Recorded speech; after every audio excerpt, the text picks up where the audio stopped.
Assalamualaikum warahmatullahi wabarakatuh. Nama saya Lailatul Fitriah Hanum. Saya mahasiswa baru dari Universitas Islam Negeri Maulana Malik Ibrahim Malang. Di kesempatan kali ini, saya akan menyampaikan hasil resum dari saya pada hari pertama PBAKF. Di sini, materi pertama dibawakan oleh Dr. Halimi MPD selaku Wakil Dekan Bidang Akademik. Beliau memaparkan sistem perkuliahan di Fakultas Humaniora. Yang pertama ada sistem kredit atau SKS. Nanti setelah kita masuk kuliah, kita disuguhkan oleh mata kuliah dari semester 1 sampai 7. Nanti semester 1 sampai 7 mengambil mata kuliah sendiri-sendiri, tapi semester 1 dan semester 2 kita otomatis udah dapat jadwalnya sendiri. Disebut kredit karena tidak mungkin langsung mengambil 150 SKS.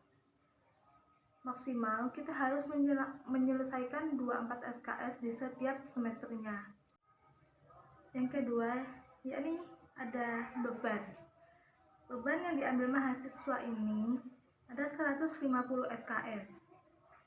Jumlah 150 SKS ini dimulai selama kuliah dari semester 1 sampai semester 8. Dan yang paling banyak adalah skripsi yang berjumlah 6 SKS. Ada yang 2 SKS, ada juga yang 3 SKS, serta ada juga yang 6 SKS. Per 2 SKS sekitar 60 menit atau 1 jam. SKS juga menentukan namanya perkuliahan. Jika mengambil 2 SKS, maka skripsi setara dengan 3 mata kuliah saat skripsi. Di sini juga terdapat sistem evaluasi. Di setiap kuliah, mahasiswa ada evaluasinya. Tujuan sistem evaluasi ini yakni melihat sejauh mana mahasiswa memperoleh atau mendapatkan hasil belajar tersebut untuk mengukur. Dan kita mengukurnya dengan menggunakan UTS dan UAS. Bukan hanya UTS dan UAS saja, ada juga penilaian proyek, presentasi, dan nilai-nilai semua tugas. UTS sendiri dilakukan di tengah-tengah semester, sedangkan UAS dilakukan di akhir semester. Selain UTS dan UAS, ada juga PKLI, pelatihan kerja lapangan. Di sini ada 34 mata kuliah profesi. Misal, mahasiswa mengambil profesi perfilman, maka mahasiswa harus mengambil 3 mata kuliah di profesi mahasiswa. Setelah LKPI, ada juga komprehensif. Komprehensif ini ujian dari keseluruhan mata kuliah yang dari semester 1 sampai semester 7. Ini juga termasuk ujian syarat untuk skripsi. Lalu, setelah komprehensif, ada juga skripsi. Skripsi adalah karya ilmiah yang ditulis oleh mahasiswa program sarjana berdasarkan hasil penelitian sebagai syarat untuk menyandang sarjana. Langkah-langkah untuk melakukan tugas akhir atau skripsi adalah 1. Mengajukan judul, 2. Pemilihan judul, 3. Bimbingan, 4. Ujian skripsi. 3. Yakni gelar. Jika kita sudah menjadi sarjana dari Fakultas Humaniora, kita pastinya akan mempunyai gelar. Dari Prodi Sastra Inggris, gelarnya bernama SS atau Sarjana Sastra. Sedang dari Prodi Bahasa dan Sastra Arab, gelarnya bernama SHUM, yakni Sarjana Humaniora. Di sini juga dijelaskan mengenai siakat dan e-learning. Guna siakat adalah membuat laporan-laporan penilaian, jadwal, pembelajaran, cakupan layanan, pengelolaan, dan semuanya ada di siakat. Dan media pembelajaran menggunakan e-learning. Materi kedua dibawakan oleh Dr. Muassomah, MSI MPD, selaku Wakil Dekan Bidang AUPK atau Administrasi Umum Perencanaan dan Keuangan, dengan judul Sistem Pengelolaan Pembiayaan Perkuliahan. Berikut ada fasilitas yang bisa digunakan di Fakultas Humaniora. Yang pertama yakni ruang kuliah, 2 perpustakaan. Perpustakaan sendiri ini ada 2, yakni di pusat UIN dan perpustakaan fakultas. Yang ketiga ada ruang SAC, terdiri dari ruang belajar mandiri, berkelompok, berdiskusi, nonton bareng, membaca berbagai genre buku. Yang keempat ada home theater, tempat seminar, tempat nobar, tempat berbagai acara mahasiswa seperti drama, menari, puisi, musik, dan lain-lain. Yang kelima ada auditorium yang biasanya digunakan untuk seminar, lomba-lomba, berbagai acara mahasiswa. Yang keenam ada lab bahasa dan multimedia.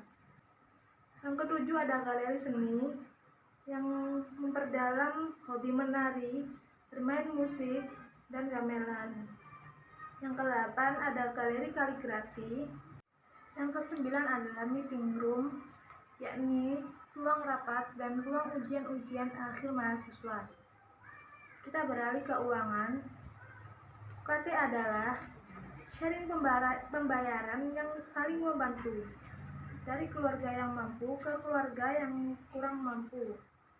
Maka dari itu, UKT sendiri mempunyai grade dari 1 sampai 7 untuk saling membantu dengan asas ringan sama dijinjing, berat sama dipikul.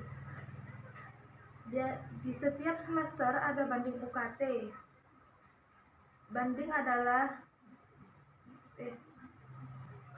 UKT sendiri ini untuk bisa menjadikan grade tinggi ke grade rendah, begitu juga sebaliknya. Selain banding UKT, ada akses fasilitas yang diambil yaitu beasiswa, seperti beasiswa prestasi, LPDP, serta Alzawa. Alzawa yaitu Lembaga Zakat Wakaf milik UIN Malang.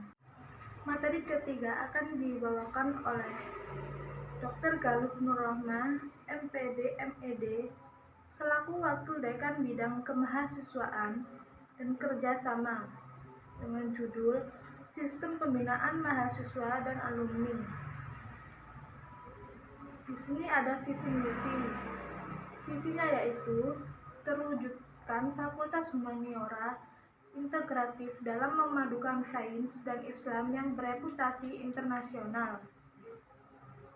Sedangkan misinya adalah memberikan pembinaan dan pengembangan kemahasiswaan berbasis nilai-nilai Islam dalam membentuk mahasiswa yang memiliki kedalaman spiritual, keagungan akhlak, keluasan ilmu, dan kematangan profesional.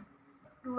Menyelenggarakan kegiatan yang memacu penalaran dan minat bakat dalam bidang humaniora, budaya, teknologi, dan seni budaya yang bernafaskan Islam.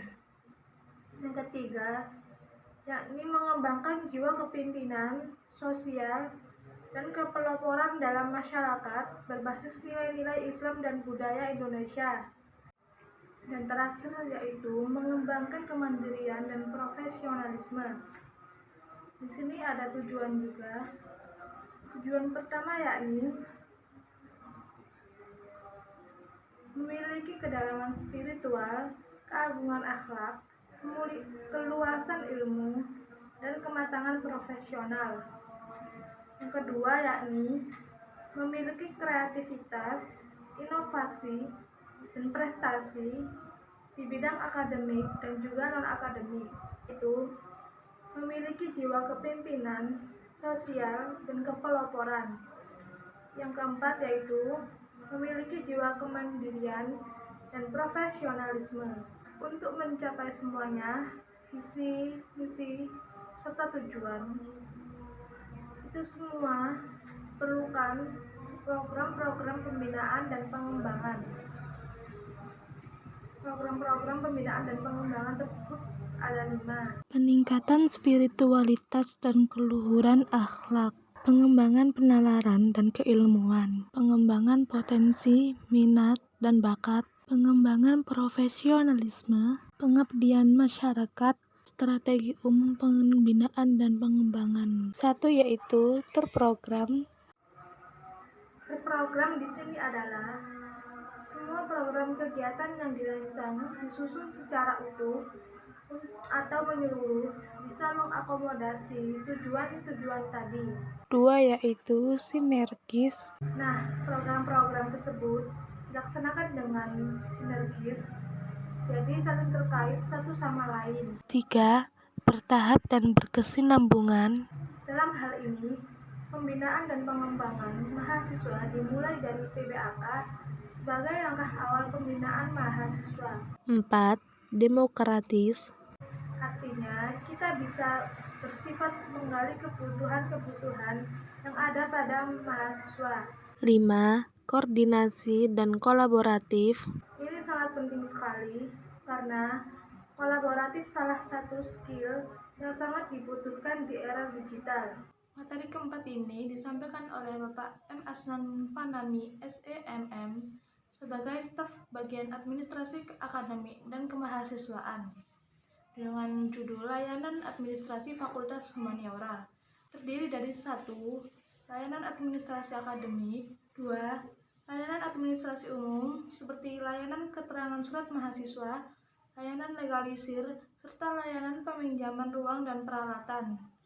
3. Layanan administrasi keuangan, layanan dukungan dana kegiatan OMIK. Biasanya kalau OMIK ada kegiatan dan memerlukan dukungan dana, nanti melalui wakil dekan bidang kemahasiswaan akan diarahkan untuk bagian cara membuat laporan, bagian cara menyusun laporan, dan bagian cara mengalokasikan dana yang terkait dana kegiatan tersebut.